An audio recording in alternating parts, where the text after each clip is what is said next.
Let's start this thing off. Let's get this bitch going. Welcome to the Rebel Alliance Briefing Room podcast. We are here to podcast about anything and everything Star Wars with you. Please visit our website where you can play current and past episodes. That's https://RABR KyleJohansson.us. That's RABR.KyleJohansen.us. On the left-hand side is a navigation menu. You can use this to learn how to load the Rebel Alliance Briefing Room podcast on your Android or Apple phone and tablet. And we have direct links to our podcast on Apple and Google Podcasts. Please participate by connecting to our social media, answering questions of the week, or submitting feedback directly from the site. Again, all of these are available at the Rebel Alliance Briefing Room website at RABR.KyleJohansen.us. And now, it's time to talk Star Wars. I am Kyle John Johansson, and this is Andrew Scott Sutton. Say hello. Hello. Here we go again. So I just wanted to say up front, we're starting a rewatch of The Bad Batch, and this, it's not anything Boba Fett anymore. You might see in the feed that things have changed a little bit. We are officially going to season 2 of our show, but season 2 is going to cover The Bad Batch. So weirdly enough, if they have a season 2 of Bad Batch, that'll be included in season 2 of our podcast. Maybe, I don't know. I haven't figured that part out yet. Anyway, we're reviewing The Bad Batch today, episode 101, Aftermath. It's a pretty long 1 hour episode, so we're only going to do one this time. We're going to listen to Scott burp a little bit and talk about the news, and we're going to do some detailed discussion. And like I said, this is a long episode, so it might take us a while, but hopefully we'll get through it. All right, so did you say we had any feedback, Scott? Yeah, from feedback.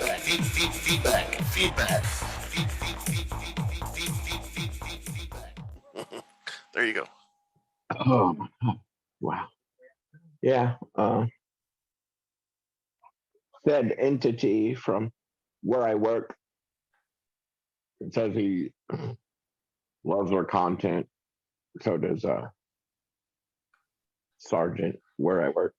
He loves our content, and he goes on these Star Wars cruises and has a pass and all this stuff to go be early and go through Star Wars on his own or whatever, those special parties. He's an insider. He's attempting to save up to $25K for R2D2. So to get a compliment from him is probably really good because he's so hard into it.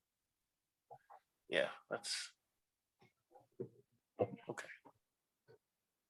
Yeah. Yeah, that's crazy, but let's go right into the news. I've got 3 news things. It's time for the news. So the first one's the one we were just talking about, Scott, where Disney officially announced what they call the Mando-Verse. And they're basically saying that, the first 2 years of Mandalorian and the Book of Boba Fett are kind of all tied together. And they're building this up because I think there's going to be other shows that are going to be tied to it. Like I was saying, maybe Ahsoka is going to be tied to it. You think the Mark will get his own show? It might. I mean, they're also talking about that. Remember in the Mandalorian where they had the cops or whatever, and Gina, whatever her name was, one of the cops, the rebel police. Yeah. They're still talking about that show. They've kind of off and on again on whether it's going to continue. Let me play a quick clip here of what the announcement said, and we'll talk 2 some more about years it. ago, the world met the Mandalorian. This is the way. Now the story continues in the book of Boba Fett. I have a few scores to settle. I might be able to help with that. The Mandalorian seasons 1 and 2, and the book of Boba Fett. Every episode now streaming We will be ready. only on Disney Plus. Yeah, and that was a video. I and they love showed, those one-liners. Yeah, they're funny. In that video, that was basically a video. In there, they showed pictures of the other Mandalorians. They showed Baby Yoda. They showed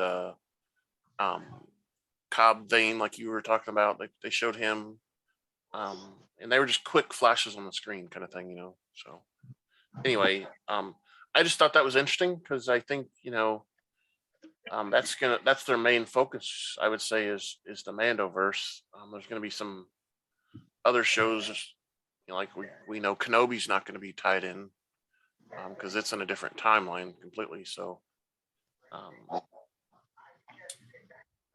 yeah, so I thought that was interesting. All right, and the other story I've got is Ian McDiarmid, who plays Palpatine in the movies, has teased that he might show up in the Kenobi show as Emperor Palpatine, of course. He doesn't really say specifically, but he says it's possible. It says, so I suppose it's not possible that one day I might be discovered again in another Star Wars universe show.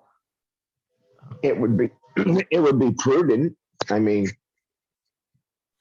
yeah, it's in I mean, the timeline. So yeah, Kenobi at least is in the timeline.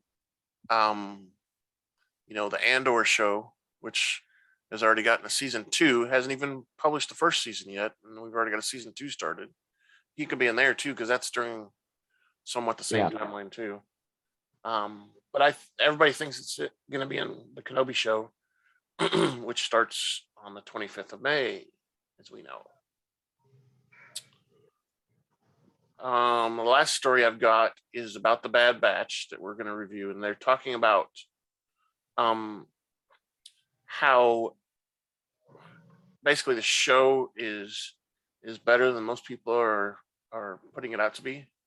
They're saying basically it should be more popular than it really is.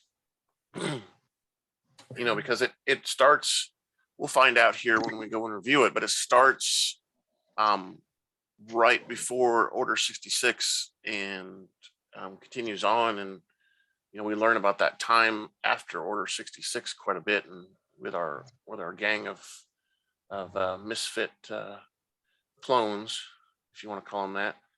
And it talks about how the storyline and how they're kind of filling in everything is really interesting.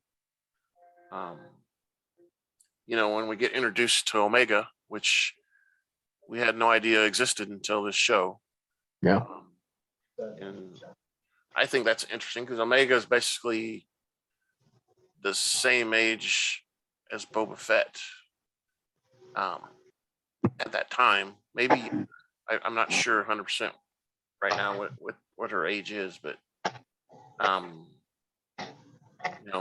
I've seen stuff where she lives past the final movie that we saw, the Return of Skywalker or whatever that last movie is. Oh wow! But I don't know. I mean, they still all that's speculation. It'd be nice if they could write something up and have a series about it. Something short. Yeah, I'm just curious if we're gonna see in this series if we'll ever see Boba Fett. The two of them meet up and like, oh, I didn't know you existed, kind of thing, or whatever. Or maybe they did know and they just Boba Fett left with his dad. I can't remember. Did we ever see Boba Fett in any of the animated? Yeah, he was in Like Rebels or something? He was in a couple of them. He was we saw him as a young kid. Because that's where Cad Bane came in. He was running around with a gang, and then Cad Bane found him and took him under his wing or something like that. So that brings us to the end of the news. Yeah. So that brings us into our first commercial, and then we'll go talk about stuff. And now, a word from our sponsors. Does your bald head take a beating from shaving, the sun, and all of the things Mother Nature throws your way? Do ladies look at your dry, sunburnt head and cringe? Well, guys, there's a new product out there in the head care market that promises to rock your head. I mean dome. Looks soft, clean, and touchable, and it's trending #1 through social media and on YouTube. Introducing Dome Armor. It conditions with moisturizers like coconut oil and shea butter, protects with sunscreen up to SPF 45, and enhances your already sexy dome into an irresistible hands-on experience. Keep your dome safe and protected. Get Dome Armor now available in fresh bacon scent. Sure to get the ladies to come running in fine stores like Walmart and Lowe's. Oh, and for those still struggling with minor hair loss, try Grow Gain. This product will refresh, revitalize, and regrow hair on your dome. All right, that's a fun commercial there. I need some of that too, but all right, so let's get into the episode discussion. I'm gonna play the spoiler alert, and then we'll go. It's gonna be short though. Spoiler alert. All right, that's it. Because this show's been out for a while, so we don't need a big old long spoiler alert. Well, you know how the animated shows, they have that little announcer guy at the beginning, and he says a little something. Yeah. This is where he says that Grievous is mounting a desperate and brutal counterattack across several star systems. Clone troopers are locked in a deadly combat on the world of Kaller, led by Jedi Master Depa Billapa. And they struggle waiting for reinforcements. So it talks about that there. So they're basically there. They're in the middle of a battle against droids, and this Billapa is directing the orders, and we see a young Caleb Doom also as her Padawan. And if you haven't put it together yet, Scott, Caleb Doom is Kanan in the Rebels. If you remember, he reveals later on that his last name's Doom. His first name's Caleb. So this is a young Kanan. And that's why if you remember in the Rebels, he has a dislike of clones. Yeah. Just because of Crosshair. Yeah, just because of Crosshair. Yeah. So yeah, that, and they killed his master Billaba, whatever her name is. So we see them fighting, and all of a sudden, we see one of the clones. I believe it's Captain Gray is what they called him, gets the Order 66 from Palpatine and attacks, and they eventually kill this Billapa, and Caleb is coming back to help her out and stops and runs, and we see Crosshair tries to shoot at him or something, right? And he gets put down and put put into a tree. Right, and Hunter chases after him and tries to tell him that they're not going to hurt him; they'll take him in or something like that. And Yeah. he still doesn't trust, and jumps across a big old creek or something, ravine. Tomato. And gets away, and Hunter lets him get away, and he lies to Crosshair. Crosshair that he fell down the ravine and died. He saw him fall down there and die. That was a pretty big scene at the beginning. Oh yeah, that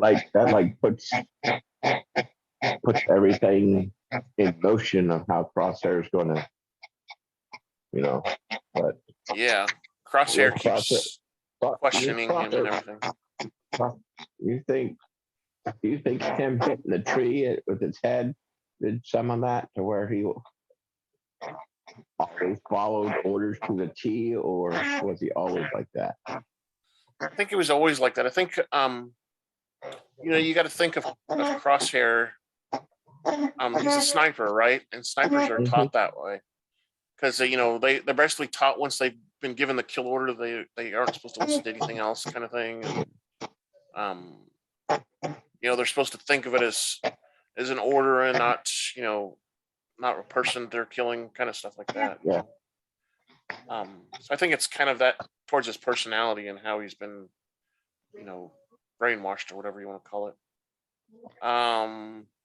The next scene is called Homecoming, and this is when they leave that planet and come back to Camino, and they're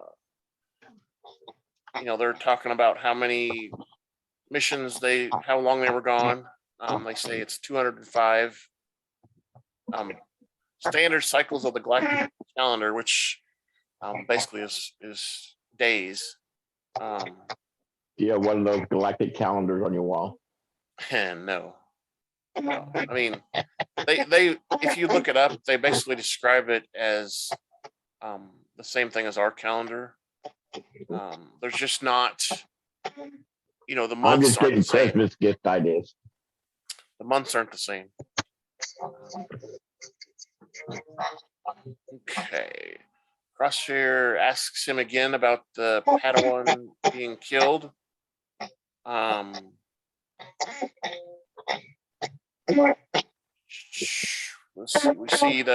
We see them notice there's shock troopers on the when they land Camino, and they're like, where are these guys from? And they're like, oh well, they talk to another clone, and the clone says that the Empire, or not the Imperial troops dropped them off. And they're supposed to be expecting a visitor from the higher ranks. They also talk about, when they finally get into their room, that it kind of smells because they don't really take care of it very well, I guess. And let's see. I think, yeah. So then the next scene is they kind of go over a lot of that and talk about what's going on. And the next scene is called A New Order, and they're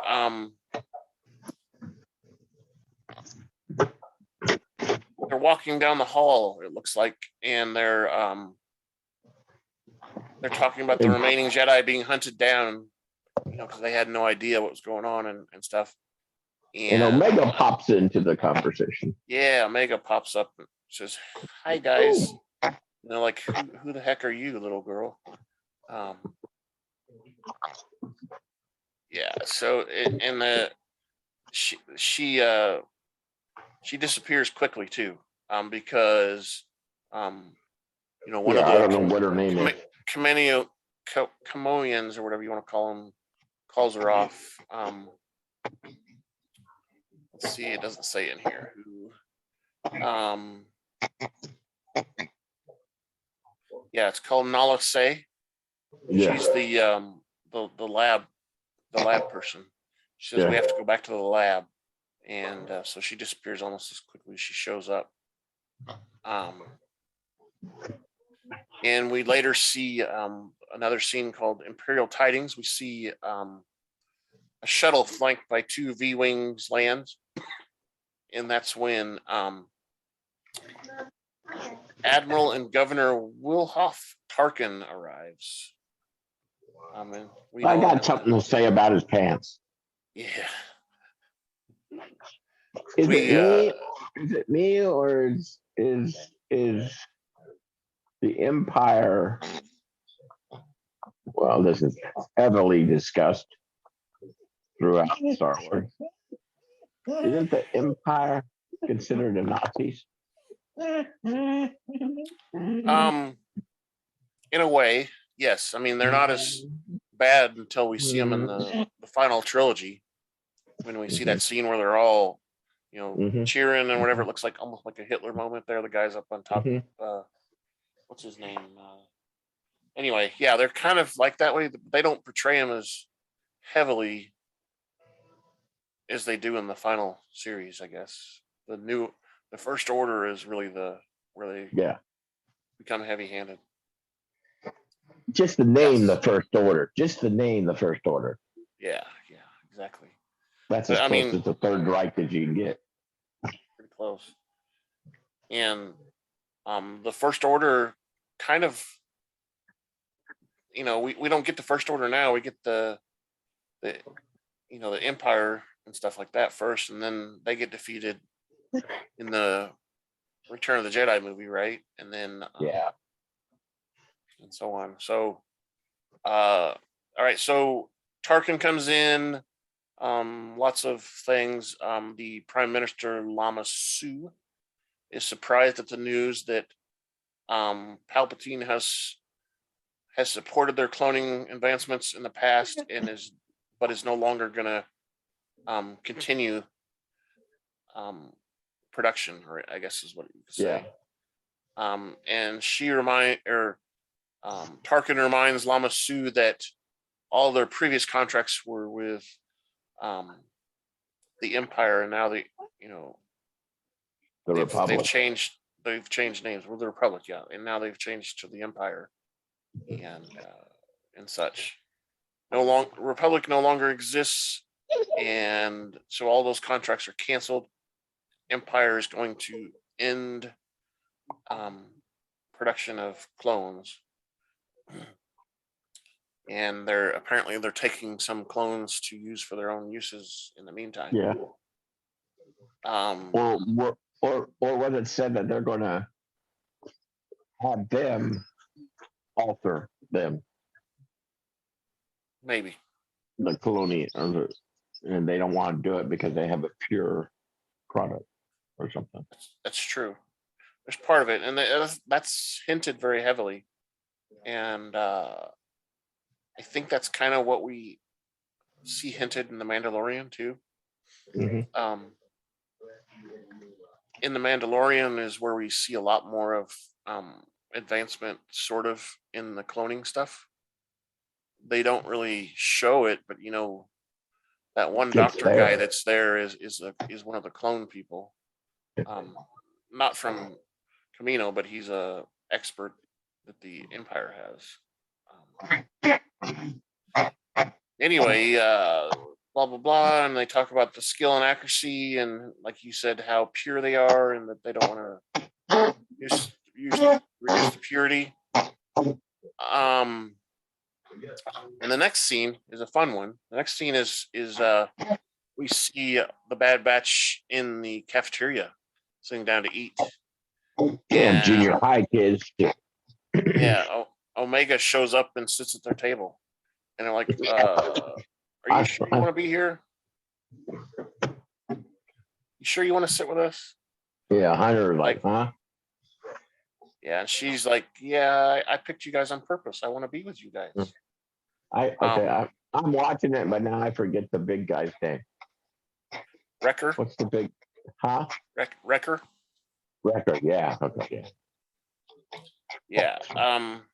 So they're talking, and a group of clones walks by, and calls them misfits or something, or asks her Yeah. why she's hanging out with misfits. And you know, they kind of all ignore it per se, but we see Omega stand up on the table and throw some food at one of them, hits him in the head. Back on after she gives them her little speech. Yeah, she gives him a little speech about, you know, Leave my friends alone. yeah, leave him alone. And that's when they kind of turn around and dismiss it. But we also see right after that, Wrecker picks up a plate and throws it, a tray and throws it. And we have a full out food fight in the punching and all kinds of stuff. And that's so awesome. We also see Crosshair sitting there still trying to eat while the fight's going on. Finally, Crosshair gets up and throws a few punches and stuff. Well, only when the tech guy gets thrown on the table and wipes out his food. Right, exactly. Oh, exactly. And you know, they call the fight kind of winds down, and they call Omega a lab scrabber. One of the clones does. And we notice Echo sees that Tarkin's been watching the whole thing from above. In the gallery is what they call it. Admiral Tarkin and the Kamitos are watching the fight disapprovingly. and he asks about them, like, what's their problem? Exactly. And he walks off or whatever, and we don't see him for a while. The next scene is in a medical bay where they're informing Omega that she's assigned to Mistress Nalase to the sub-level medical wing. And we first see this droid, the AZ long string of numbers droid that he has to 1, 2, 3, 4, 5, 6, 7, 8. He has to say that all the letters and stuff. Yeah. And looks like Echo got hurt a little bit, so he's in there getting worked on, and he wakes up all scared and everything, and she introduces him to the droid. The droid type, and the droid says his number, and she says no, his name's Echo.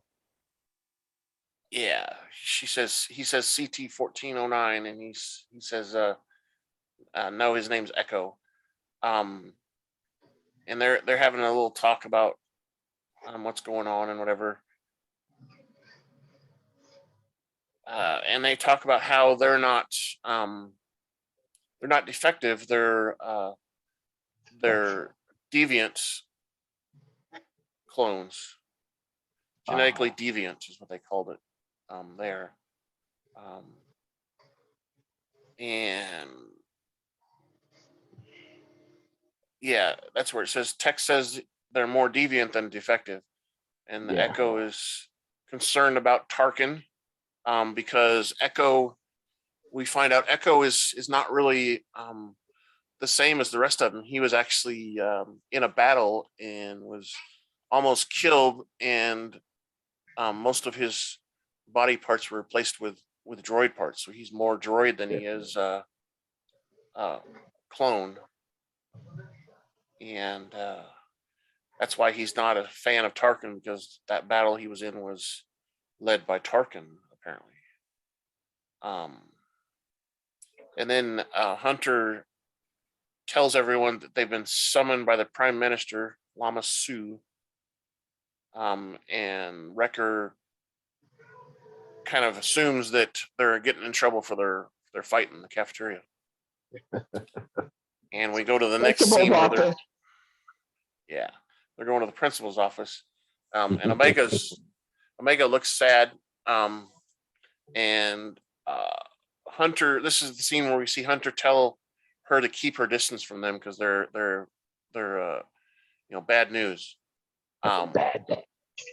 And in the hallway they see some more shock troopers. and one of them asks them where they're going and why they're not going to the training facility. And he says that Admiral Tarkin has summoned them go for a battle simulations, and they're not being reprimanded.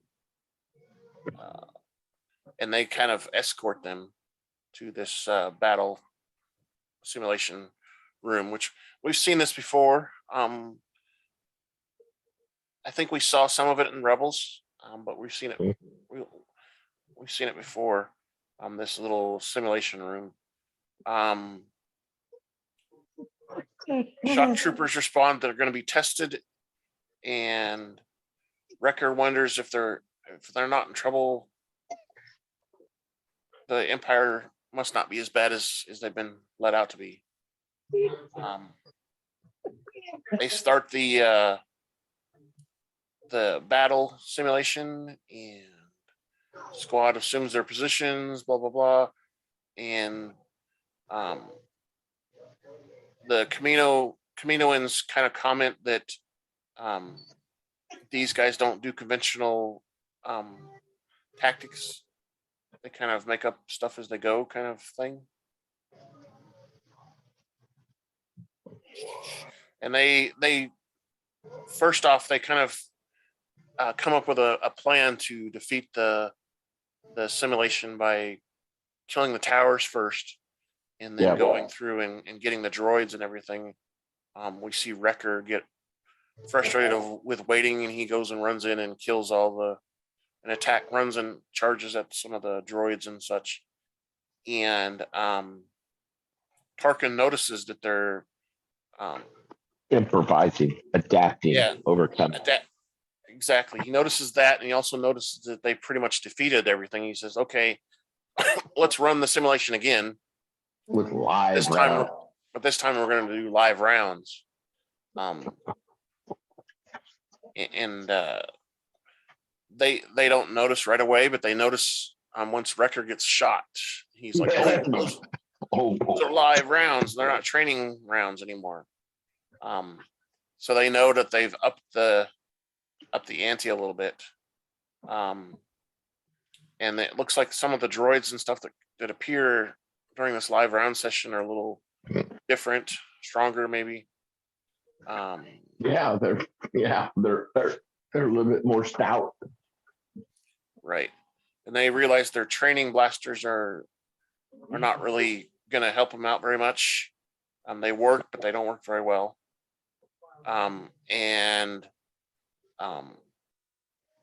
Tech reminds them, or not Tech, but Hunter signals to them about what they're going to do, their plan.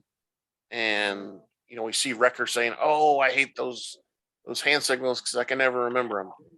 And Tech mentions that you should memorize them, and that they want to do the plan they did on Fallujah, which basically is they capture a droid and reprogram it to be on their side, basically. And they end up finally defeating and winning the training exercise. There's one scene where Crosshair asks Wrecker for a knife, and Wrecker throws the knife up in the air, and Crosshair shoots the knife and it hits the droid right in the head. And that was a pretty sweet little scene there too, with accuracy. Because they sent Crosshair up high. Right, exactly. Throw the knife up in there. And wasn't that one of those like laser knife? It had an edge, or it seemed yeah. I think they all have a laser knife, but we usually only see Hunter's laser knife because he's always the one using it. But Wrecker marked the wall in there. He was writing how many battles they won or whatever. Yeah. Missions they won or missions they completed. Yeah, it's a laser knife. It's kind of like. Oh, okay. What we saw in the Solo movie, Yeah. the guy that was in charge of the whatever, he had that knife that had the lasers on it Oh too. yeah, It's the same Crimson concept. Dawn. Yeah, yeah. Yeah, Crimson Dawn guy. And all right, so like I said, they finally defeat the droids and they stand triumphantly in the simulator room. The next scene is they're back in their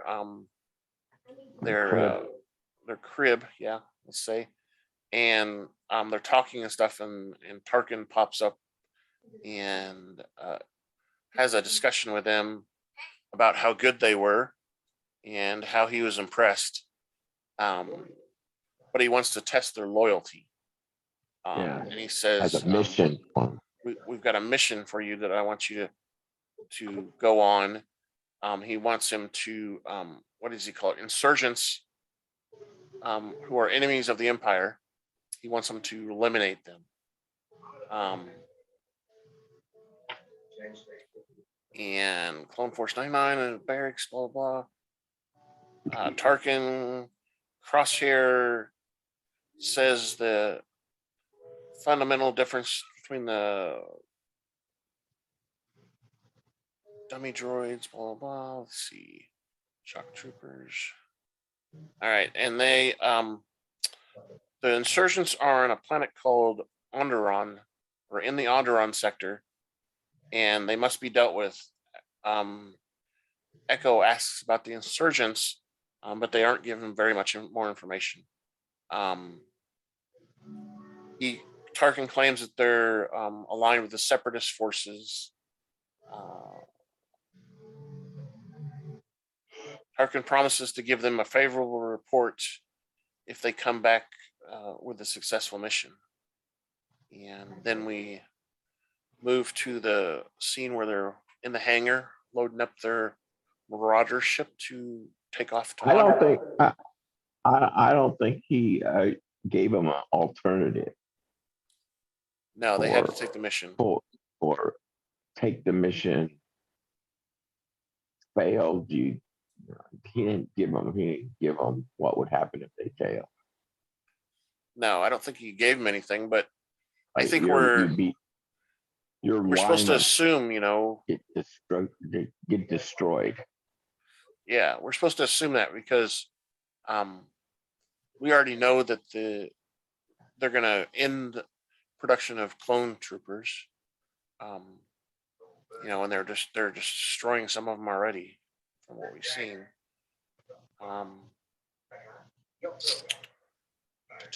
So they're in the hangar. They get in. We see Wrecker comment. He brings on some explosives. He says that he likes the Empire because they love their firepower. much better than the previous group. Employer. Yeah. And we see a scene where Tarkin is talking to Lama Su.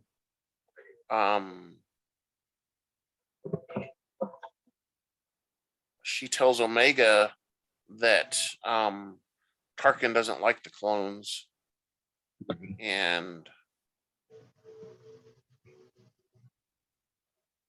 Omega tells them, and he says it's nothing new. And Omega tells Hunter that she doesn't trust Tarkin at all. And I think this is, yeah, here we go. So Hunter says that they're on another mission and there's nothing to worry about. Omega asks to come along, and Hunter says that she's not a soldier and it would be dangerous for her not to go. And we see a little scene here where Omega reassures them that she won't get in the way, and she's going to go with them anyway, so on and so on. So Hunter allows her to go with them.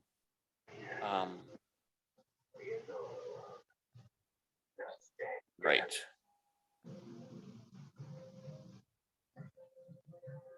Nope, I'm wrong. She No. leaves with Nala Se in this scene. She doesn't go on this mission. It looks like it's just the Clone Force 99. So she stays back with Nala Se. And then the next scene is where they're landing on Onderon, and they're of course land far away, and they say it's like 2 clicks to the south where they're going, blah blah blah, and they're still assuming that it's going to be a bunch of clankers, that they call them, droids. It's a pretty thick jungle. We see them going through some area. Crosshair reminds them that it's insurgents and not droids.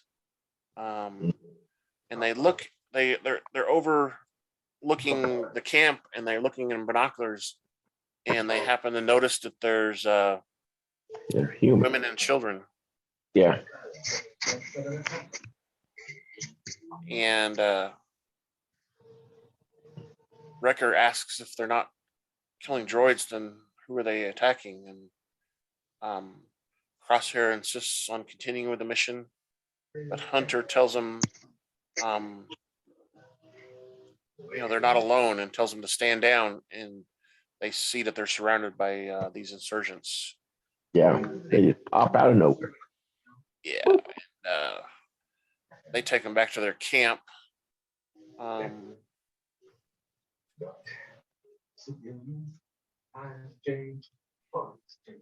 leader orders the clones to stand down, and Hunter tells his men they will hear them out, and to trust him. The squad lowers their weapons. And they're led into the camp. They see Republic fighters, is what they realize they are. And Tech asks why Tarkin would send them to kill their own forces. The insurgent leader says it's because they refuse to fight for the Empire. And Tech recognizes that leader as Saw Gerrera, Yeah.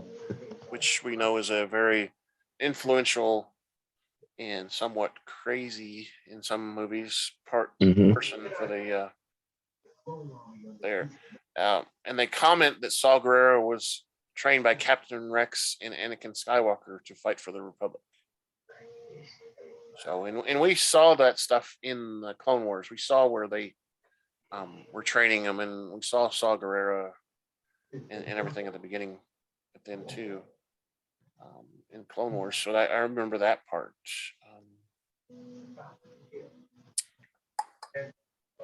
And they continue to talk to Gerrera about, why they would need to be, why they would be targeted by Tarkin. Then that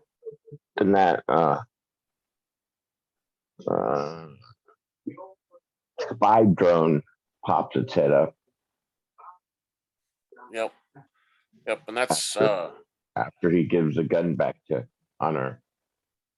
Yeah, right. After they decide they're not going to do anything about it, they're going to disobey the orders, and they start to leave. And like you said, we see the droid. What do they call it? Viper droid is what they call it. They're the ones that I remember from Empire. Yeah, that's the one in the snow that they were shooting. Yeah, the snow. That Luke was shooting at. So they noticed the Viper droid, or not noticed, but they we see the Viper droid as they're leaving. Hunter asks what's wrong with Crosshair and him not wanting to disobey orders all of a sudden. Because Crosshair says that they were sent on a mission to kill the insurgents, and they didn't do that. And Crosshair also questions him about the Jedi Padawan that he left. Yeah. So this is I think it goes down the road of now we're not following orders again. This is like the second order that we're not following. exactly. And we hear who says it? Oh, Hunter says also that the Jedi never spied on him like the Empire is. Yeah. Um,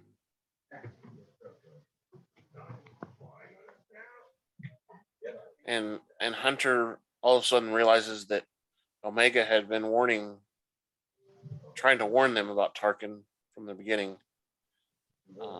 And Wrecker agrees. And Crosshair wonders why they're listening to a child. And Tech mentions that Crosshair's getting difficult. Yeah, he's getting difficult. Echo mentions that he notices that there's an enhanced awareness that's not unusual for an enhanced clone like Omega.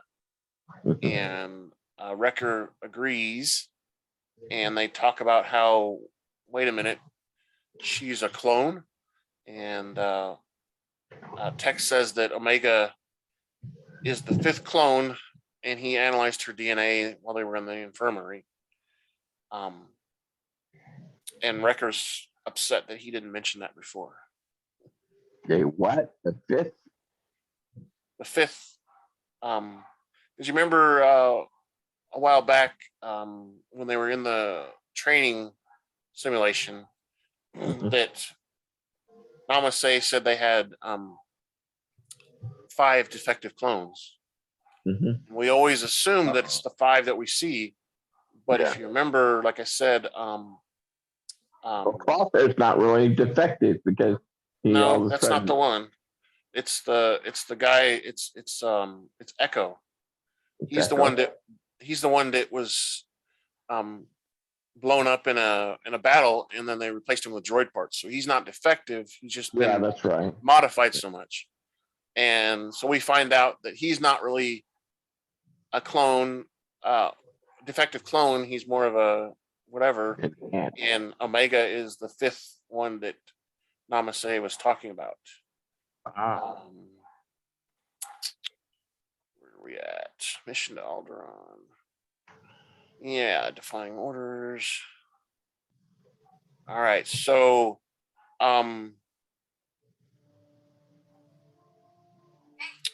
they find out that they've been marked as traitors to the Empire because they've already been told it by the spy droid, the Viper droid, that they didn't complete their mission. So they're back on Camino, and Omega is already in their quarters, and she gets dragged out.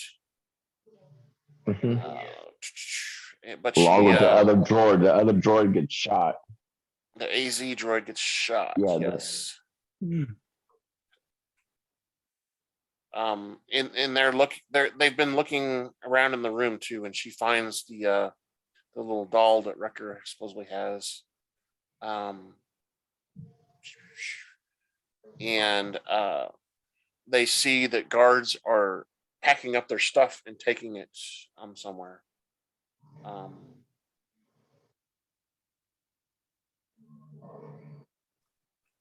Okay, yeah, he gets shot. Then the troops land. So they land, and they're surprised that there was no communication like there usually is. Give me your passcode and stuff like that. And they find out when they land that everything's being packed up and everybody's leaving.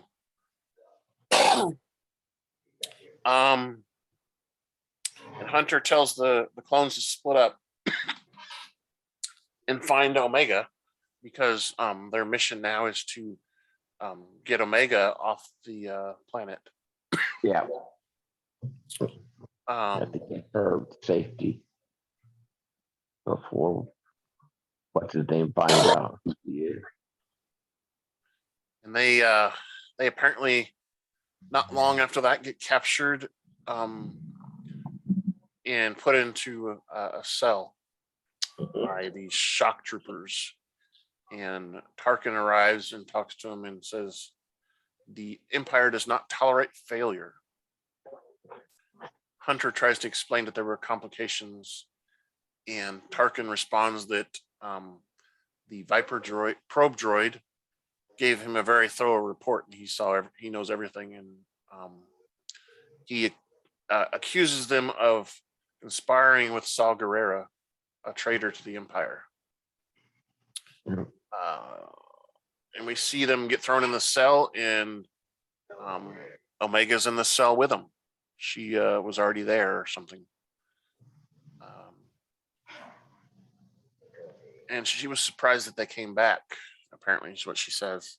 Yeah.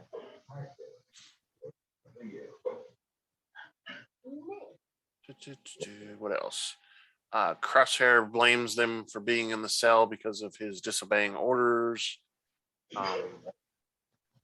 Wrecker says that they do it all the time. Crosshair again says that a good soldier follows orders. And every decision that Hunter has made since Kaller has been wrong, citing the Padawan and Saw Gerrera. Yep. Blah blah blah. And Omega, we see Omega sit next to Crosshair and ask him why he's angry. And he says he's angry about them not following orders and so on and so on. And then we see a shock trooper come into the cell and ask for CT-9904, which is Crosshair. And they take Crosshair out of the cell. And this is where we see the scene where Tarkin and Nala Se are overlooking Crosshair on a CT scanner bed looking thing. Yeah. And Tarkin, they're probing him and trying to see what's going on and why they're disobeying orders and such, because they, with the chip enhancement, they're supposed to blindly obey orders. And they find out that because of his genetic mutations, there isn't much activity with the inhibitor chip. The inhibitor chip's not having a lot of effect. And Tarkin, this is where Tarkin asks if they can intensify the programming. And then we see the lasers and stuff on Crosshair's head, presumably increasing the strength of the inhibitor chip. And we see a pleased Tarkin. And this is then we flash back to the prison cell, and the Bad Batch are talking about how they can get out of there.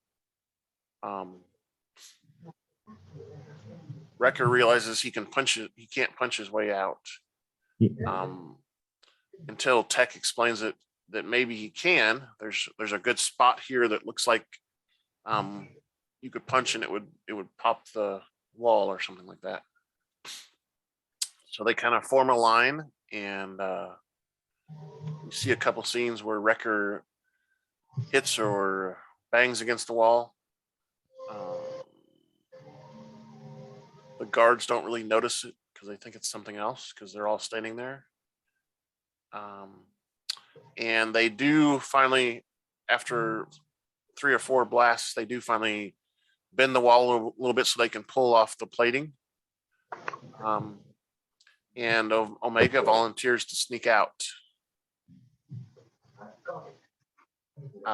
It's not long after she sneaks out that the shock troopers notice she's missing, and they ask for a status report on the prisoner, and the status report comes back as she's still there in the cell, which we see her above the cell, like looking down through some lights or a vent or something. And the guard starts to notice that there's something, they're hiding something. Mhm. He asks Wrecker what's behind him, and Wrecker says nothing. There's nothing back there, just a wall.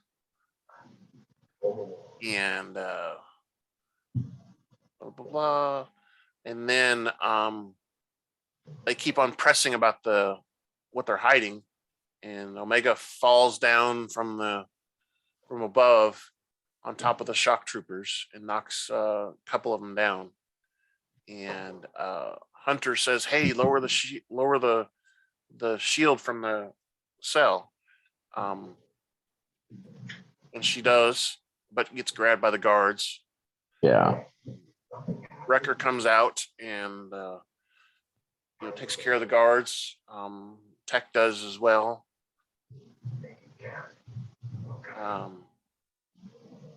And Wrecker thanks Omega for letting him out. The guards start to move, so they quickly leave the area. And Omega tells them that their gear is probably out in the hangar, so they go out to the hangar looking for the gear. And Wrecker's furiously looking for something, and Omega finds the Tuca doll and hands it to Wrecker. It's his teddy bear. It's his teddy bear. Hunter tells Tech to power up the Marauder while they're gathering the rest of their gear, and they hear shock troopers enter the hangar, and followed behind them is Crosshair. He's gone to the dark side. I think if they show him walking in the background, you hear a little of the Empire music. Yeah, you do. I think you do. A little bit of that almost Darth Vader music, maybe. Yeah. Not quite, but something close to it. Yeah. And they're all, of course, surprised to see Crosshair there. And Crosshair, or Hunter asks Crosshair if he's lost his mind, and Crosshair says, "You should have killed the Padawan." And charges so hung up on that. He is. It's stuck in his mind.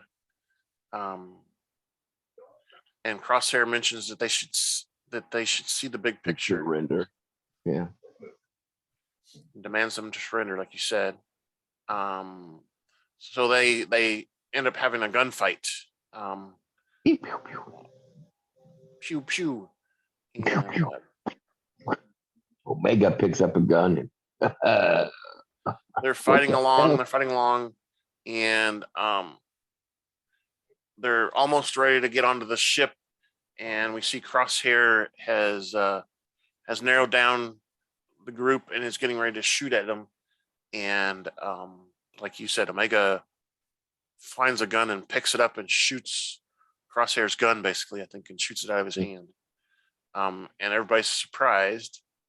And they all pile into the Marauder and start to take off while everybody's shooting at the Marauder ship. Blaster out of his hand. Departs Camino. So they're leaving Camino, and the next scene is called Finding a New Course. And they're having trouble getting out because the blast doors for the exit start coming down, and we see the Camino Nalisay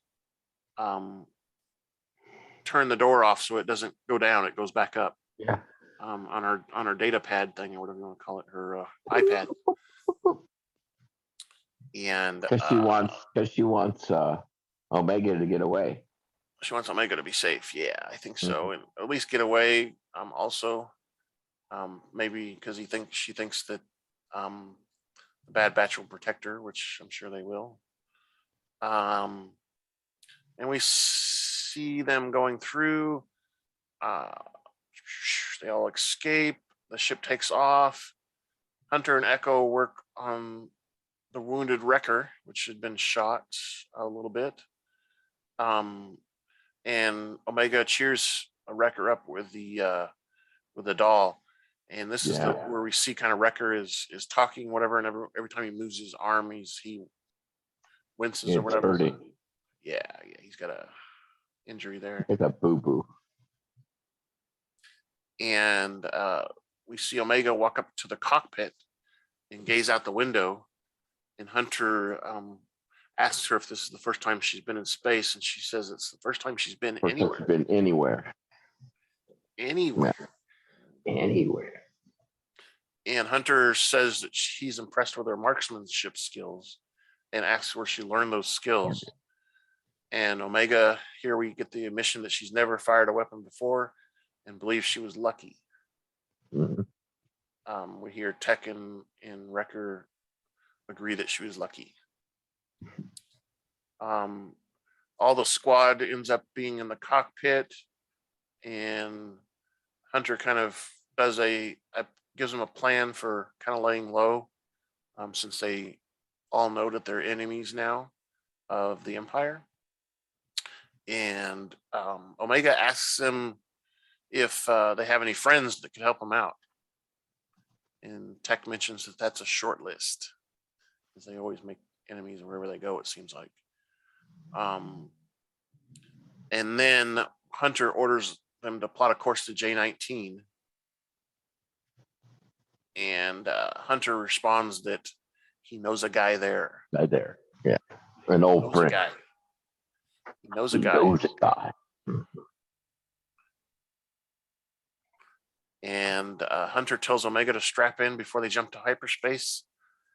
And she watches Tech press the controls and buttons as they jump into hyperspace, and we see the and that's when we see the credits. That's when we see credits. That's our show. The entire long show. It was a pretty good jam-packed show, don't you think? Yeah, it had a lot in it. It did, and it was. I think all of it was needed too. It didn't seem like it was, wasted stuff. Maybe there's no fluff. Maybe the scene in the cafeteria was fluff, but I mean I think it kind of humanizes our group a little bit too, right? Yeah, and also it kind of bonds Omega. Right. It like puts them with them then. Exactly. Yeah, so I mean we saw a lot of things here. Obviously we saw the Order 66, we saw a lot of the background stuff that we'd never known about Camino and all that. We also see a scene here which we see the scene where they are supposedly reprogramming Crosshairs chip, and that's important. Later on you'll see why, because I think, not to be spoilery, but I think later on, closer to the end, Crosshair admits that he had his chip taken out before Order 66, which would have been before we even saw these guys, which doesn't make sense, right? It contradicts what we saw, because obviously they saw the chip on the medical equipment, but that's important to remember for later. And also we need to remember the Omega thing where she shoots the gun, which is our question of the week. Question of the week is, how was Omega able to shoot a gun she had never seen before? And I put several choices here. I put beginner's luck. She's programmed like the other clones. She's suppressing memories. She's a natural or unknown. Which one do you think? What do you think the reason is that she knows how to shoot that gun? That she's like them, and it's natural. I mean, Yeah, and I don't think they fully realize that. They don't fully realize how much she's like them. Really, it's very possible at her age, she's already gone through a lot of the training that they all went through when they were, being trained too. That also brings up, wanted to mention the previous question of the week, which again is about the Book of Boba Fett. And we ask you who from the Book of Boba Fett will appear in season 3 of The Mandalorian, which is supposed to come out. Last I heard, it was October now. They were saying September, but now they're talking about October. Wow. So yeah, go out there and vote on those polls. Don't forget to click on the feedback and leave some feedback. Anything else you want to discuss about this episode, Scott? Did I miss No. anything, or you got more to talk about? It was jam packed, but it was all needed, like you said. Yeah, it was all needed. It was all backstory that we needed, right? And I think we'll see as we go along. This season 1 is 16 episodes. We'll see that we pull from all this information we learned in this first episode throughout the rest of the episodes. Which reminds me, the next podcast we're going to do is going to be on episode 2 and 3. Sorry. I got a cough there. And 2 and 3 are called Cut and Run, and Replacements is the episode 3. So we'll see about that. I think, from what we saw at the end of this show, they're going to visit the guy that Hunter has. Yeah. And we'll see some about that. This is great, the two of us talking together, but we'd like some, we'd like you guys to participate, give us some feedback, send us questions, and your opinions on things, what you saw. We're rewatching this season so we can be ready for season. If you gonna put this on YouTube, probably, so they can't you leave video remarks on YouTube? Yep, you can.